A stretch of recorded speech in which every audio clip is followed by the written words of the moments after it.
3 अगस्त है, दिन गुरुवार का है, रात्रि का समय है। मुजफ्फरपुर का आशुतोष शाही हत्याकांड केस नंबर 614/2023 302 में ये मामला दर्ज होता है।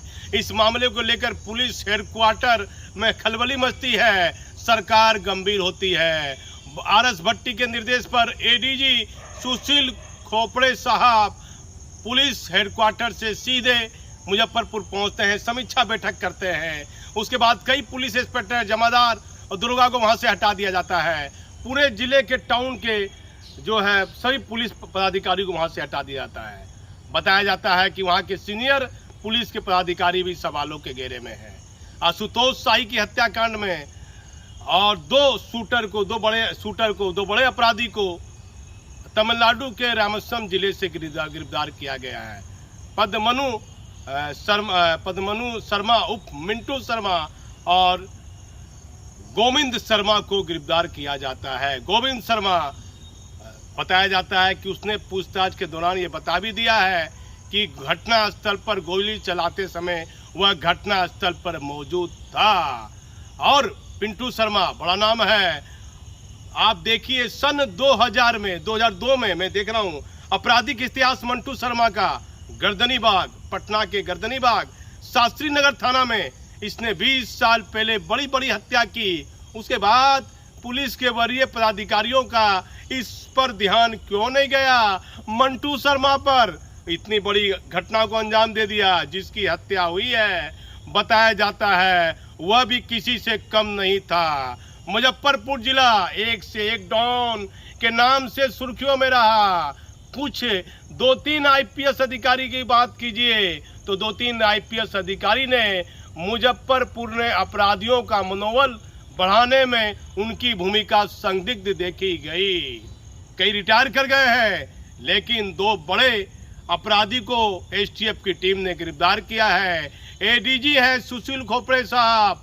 लगातार एसटीएफ में बेहतर काम इनका देखा जा रहा है, लेकिन भट्टी साहब आप ध्यान दीजिए किस तरह जमीन के कारोबार में आशुतोष शाही जमीन से आसमान पर पहुंच गया। मंटू शर्मा पैसा कमा लिया और आप देखिए गोविंद शर्मा भी उसी राह पर जा रहा था। गोविंद शर्मा पर अधिक मामला दर्ज नहीं है, मात्र 6-7 मामला दर्ज है। मंटू शर्मा पर कुल 12-13 1 दर्जन मामले दर्ज हैं और वह बड़ा अपराधी है। पुलिस उस पर कड़ी निगरानी क्यों नहीं रखी हुई थी?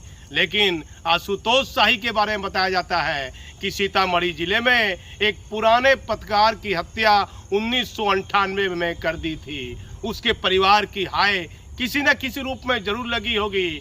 और एक कोई समीर सिंह की हत्या होती है जिसमें गोविंद शर्मा का नाम बताया जाता है कि आता है, गोविंद शर्मा या पिंटू शर्मा का नाम, और 4 महीनों के अंतराल में ही वह जेल से बाहर चला आता है। कौन पुलिस पदाधिकारी उस केस का अनुसंधान कर रहा था? समीर सिंह की हत्या का जो अपराधी इतनी आसानी से 4 ही महीने में जेल से बाहर चला आता है, उसे जमानत मिल जाती है। अनुसंधानकर्ता पर, उस समय के एसपी पर, आईजी पर कार्रवाई होनी चाहिए।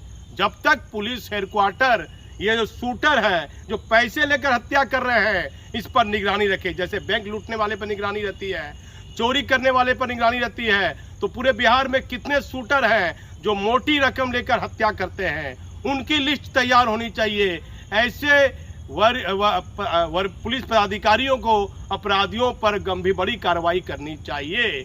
नहीं तो आप देखिए, मैं बार बार एक खबर चला रहा हूं और आम लोग, बड़े बड़े लोग माफिया हैं, वह आम लोग कहते हैं कि इनका निजी मतभेद होगा, ये जानबूझ के खबर चला रहे हैं। सच्चाई है वर्मा जी ने किस तरह धरातल से पैसा कमाया और वह आसमान छू रहे हैं, लेकिन कानून का उनको भय नहीं है। आसानी से सोशल मीडिया में आके कहते हैं 1.5 करोड़ रुपए की जमीन हम लोग किराएदार को मकान मालिक के माध्यम से फ्री में दे रहे थे। मेरे परिवार का एक सदस्य वह जमीन एग्रीमेंट कराया है मकान मालिक से, लेकिन देखिए बड़े बड़े आईएएस आईपीएस अधिकारी पढ़ लिख कर जाते हैं 1.5 करोड़ रुपए की जमीन यदि कोई माफिया दे रहा है और आके कह रहा मेरा कोई नाम नहीं है, मेरा लिखा पढ़ी में नाम नहीं है, लेकिन समझौता कराने में मेरी भूमिका है, यह भी कचरा है। ऐसे भूमाफिया जो आज काफी अरबपति खरबपति हो गए हैं, वह पैसे की ताकत से, अपने मनोबल से, पैसे के बल पर कल विधानसभा चले जाएंगे, लोकसभा के मेंबर बन जाएंगे। कल वही माफिया, वही अपराधी कानून बनाने लगेंगे। तो ऐसे में अपराधियों को कानून का भय भूमाफिया को कहां से होगा? डीजीपी साहब, भूमाफिया पर पूरे बिहार में लगाम लगाइए। भागलपुर जिले में लगातार कमजोर लोग की जमीन एक माफिया बार बार खरीद रहा है। ईडी विभाग का ध्यान नहीं है, क्योंकि कहावत है, मुझे याद आता है अनिल पांडे साहब यहाँ एडीजी थे, आईजी भी थे, कहते थे बाप बड़ा न भैया, सबसे बड़ा रुपया है पत्रकार मोदी। जिसके पास पैसा रहेगा उसकी इज्जत खुट्टे में बंधी हुई रहेगी। कोई नहीं जानेगा उस पर इतना आपराधिक इतिहास है, उस पर इतना मामला दर्ज है। वर्मा परिवार पर कई गंभीर मामले थाना के अभिलेख में दर्ज है। मैं रहूं या ना रहूं, लेकिन मैंने हमेशा खबर सच्ची दिखाई है। यदि पुलिस चाहती तो आशुतोष शाही की हत्या के मामले में पहले ही पिंटू शर्मा गिरफ्तार हो जाता, गोविंद शर्मा गिरफ्तार हो जाता, क्योंकि ये बड़े अपराधी हैं। जो व्यक्ति 20 साल पहले पटना के गर्दनी बाग शास्त्री नगर थाना में हत्या कर रहा है, वह व्यक्ति पुलिस की नजर से कैसे ओझल था? ऐसे शूटर की अभी भी पहचान कीजिए डीजीपी साहब, नहीं तो कल फिर किसी का घर उजड़ेगा।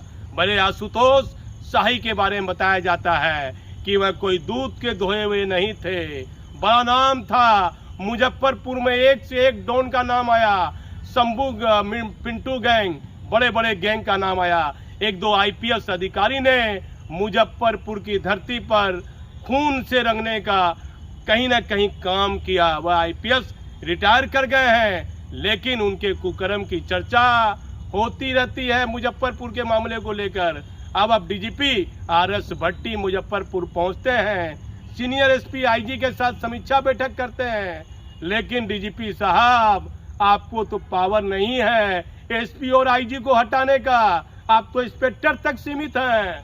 लेकिन इतनी बड़ी घटना में क्या सिर्फ इंस्पेक्टर दरोगा ही दोषी होगा? हर हाल में कोई न कोई वरीय पुलिस पदाधिकारी की भूमिका संदिग्ध होगी। मेरे हिसाब से बिना वरीय पुलिस पदाधिकारी के मिले मुजफ्फरपुर जिले में इतनी बड़ी घटना होना असंभव है। बिहार पुलिस हेडक्वार्टर में बैठे जिम्मेदार आला अधिकारी को भूमाफियाओं पर लगाम लगने के लिए सरकार को एक कानून बनाना चाहिए कि जो लोग विवादित जमीन खरीद रहे हैं वह कौन लोग हैं और कौन कौन लोग अपराधियों का सहारा ले रहे हैं, और शूटर को चिन्हित कर कर गिरफ्तार करने की आवश्यकता है। एसटीएफ की टीम ने बेहतर काम किया है। दो बड़े अपराधी पिंटू शर्मा, गोविंद शर्मा को तमिलनाडु के रामेश्वरम जिले से गिरफ्तार कर लिया है।